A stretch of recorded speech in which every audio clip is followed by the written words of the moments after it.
বলো আমার নাম রাহি মল্লিক। আমি এখন একটা ছড়া বলবো।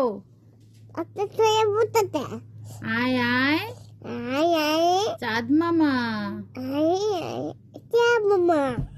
টিপ দিয়ে যা।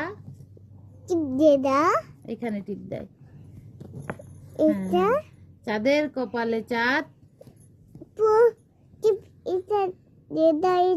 ঠিক আছে ঠিক আছে, এবার বলো চাঁদের। বলো চাঁদের কপালে, পুতালে না কপালে। বলো চাঁদ, চাঁদ চাঁদ টিপ দিয়ে যা।